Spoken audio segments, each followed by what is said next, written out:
अभी मैं यहाँ पे आई हूँ कुछ स्वीट्स वगैरह लेने, उसके बाद फिर जाऊँगी हॉस्पिटल। अस्सलाम वालेकुम, welcome back to my channel. I hope आप सब बिल्कुल ठीक ठाक हैं। और आज की वीडियो स्टार्ट करी हूँ मैं एक गुड न्यूज़ के साथ। ये बेकरी मैंने आपको पहले भी दिखाई है। यहाँ पे डिफरेंट ओकेजन्स के लिए आप इस तरह के गिफ्ट बॉक्सेस ले सकते हैं।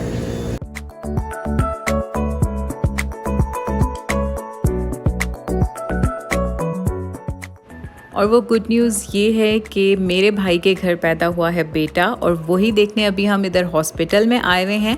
अंदर चल के आपको दिखाती हूँ। हॉस्पिटल तो बहुत नीट एंड क्लीन है ही, लेकिन इस हॉस्पिटल में न्यू बॉर्न के पैदा होने पे बहुत ही ब्यूटीफुल सा एक डेकोर किया जाता है। और यहाँ पे एक बेबी गर्ल के लिए ये सारी डेकोरेशन हुई हुई थी, तो मैंने सोचा कि आप लोगों के साथ भी शेयर करती हूँ। बेबी हमने देख लिया, तो बस अब चलते हैं घर वापस। अच्छा, ये इस तरह से ऑन होती है। अभी इसकी ग्रीन लाइट ऑन हो गई है, स्विच से मैंने इसको कनेक्ट किया, ग्रीन लाइट ऑन हो गई है। जैसे ही इसकी ग्रीन लाइट ऑफ होगी तो मैं इसमें ये सैंडविच डाल दूंगी। और आज मैं इसमें सैंडविच बना रही हूँ, साथ थोड़े से फ्राइज़ हैं। और या बच्चों के लिए बना सकते हैं, ख़ुद के लिए बना सकते हैं। मैं अभी ये हस्बैंड के लिए बना रही हूँ। अभी ऑफिस से वो आए हैं, और जैसे ही इसकी ग्रीन लाइट ऑफ होगी, इसको ओपन करके तो मैं इसमें ये सैंडविच रखूँ।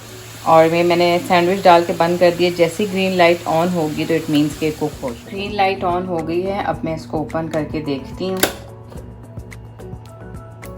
अच्छा, थोड़ी देर में इसको और रखूँगी ताकि थोड़ा सा ब्राउन ज़्यादा हो जाए।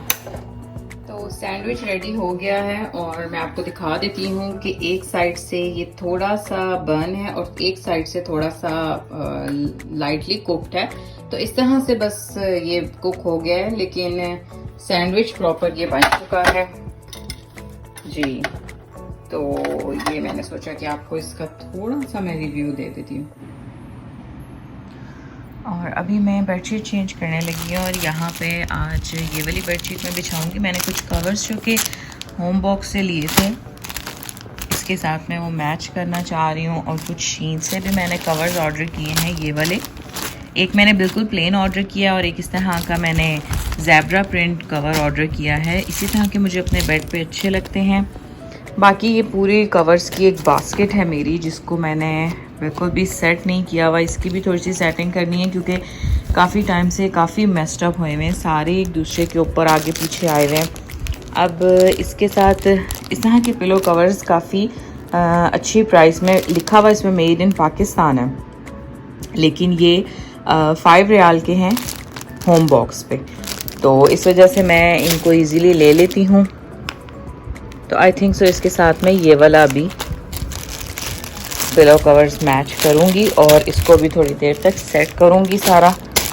तो अभी जल्दी से बेडशीट चेंज करते हैं। कंफर्टर तो मेरे पास 2-3 ही हैं, तो अभी इस बेडशीट के साथ तो ये मैच हो रहा है। तो ये वाला अब मैं क्लीनिंग के लिए भेज देती हूँ, और ये वाला इस पर बिछा देती हूँ।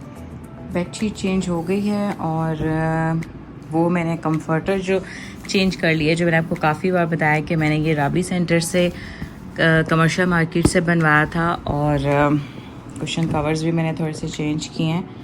और ये जो कवर्स हैं, इसके साथ नीचे इसके अपने पिलर्स हैं, और साथ ये डन हो गई है।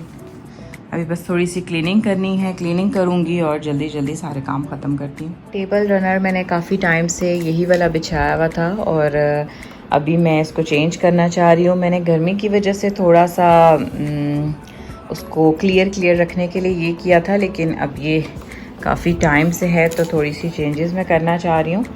तो अभी मैंने ये वाला टेबल रनर, जो कि काफ़ी पहले से मैं यूज़ करती आई हूँ, ये वाला बिछा दिया। कुशन्स कवर चेंज कर के, और पिलो कवर्स बिल्कुल ही ये बास्केट मेरी मेस्ड अप हुई है। तो अभी मैं इसको अभी सारा क्लियर करूँगी, और जो मुझे नहीं चाहिए वो डिस्कार्ड करके, तो यहाँ पे मैं अब इसकी स्टेप बाय स्टेप सारी सेटिंग करूँगी, जिसमें पिलो कवर्स एक साइड पे रखूँगी, कुशन कवर्स एक साइड पे, ताकि जब भी मुझे चेंज करने हो तो मुझे प्रॉब्लम ना हो। सेटिंग मैंने कर ली है। कोई बहुत परफेक्ट सेटिंग नहीं हुई, क्योंकि बीच में सिल्क के भी कुशन्स थे, और कुछ पिलो कवर्स थे, कुछ बड़े थे, कुछ छोटे थे। तो अभी तक ये इसी तरह की सेटिंग हो सकी। अब जब भी मुझे कोई पिलो कवर चाहिए होगा तो इजीली मैं इसका निकाल लूँगी, वरना बहुत मेस्ड अप हुआ था, सारी चीज़ें आगे पीछे थी, तो सारे पिलो कवर्स मुझे पहले इस बास्केट से निकालने पड़ते थे। तो अभी मैं ट्राई करूँगी कि इसकी थोड़ी और प्रॉपर सेटिंग हो जाए, लेकिन अभी तक की मेरी ये सेटिंग है और आई थिंक सो कि थोड़ी सी अब लाइफ इससे ईजी हो जाएगी, जिस तरह से मैंने ये थोड़ी सी इसकी सेटिंग कर दी है। और इस तरह से करके मैंने इसको अब कबर्ड में रख दिया है। तो अगर तो मैं इस कबर्ड में इसको इसी तरह रखती कुशन कवर्स को, तो ये बहुत प्रॉब्लम होती थी, सारे गिर जाते थे। तो इस तरह से बॉक्सेस में करके मैंने अपनी इस कबर्ड में इसको रख दिया। डिनर के लिए हम लोग आए हुए हैं आज आलबेक, और आप लोगों में से बहुत से लोगों को आलबेक का पता होगा। वो यहाँ का फेमस फ्राइड चिकन है और पाकिस्तान में भी लोग बहुत ज़्यादा विश करते हैं इसको खाने की। और मुझे तो इसकी नॉन स्पाइसी फ़िश और इसका नॉन स्पाइसी ब्रोस्ट पसंद है। तो आप लोगों ने अगर खाया हुआ है तो आप लोगों को आलबेक की क्या चीज़ पसंद है मुझे ज़रूर बताइएगा। और अगर आप लोगों ने नहीं खाया हुआ तो क्या आप लोग भी इसको ट्राई करना चाहते हैं। और डिनर के बाद हम लोग आ गए थे ताहिलिया। हस्बैंड के पास जब भी एक्स्ट्रा टाइम होता है तो हम ज़्यादातर ताहिलिया ही आते हैं। और यहाँ से मैंने एक ये मैंगो पेस्ट्री बाय की थी, अच्छी थी टेस्ट में, और स्पेशली इस गर्मी में इस तरह के फ्लेवर्स बहुत अच्छे लगते हैं। आई होप कि मेरी वीडियो आपको अच्छी लगी होगी। Stay tune to my channel and thanks for watching. अल्लाह हाफिज़।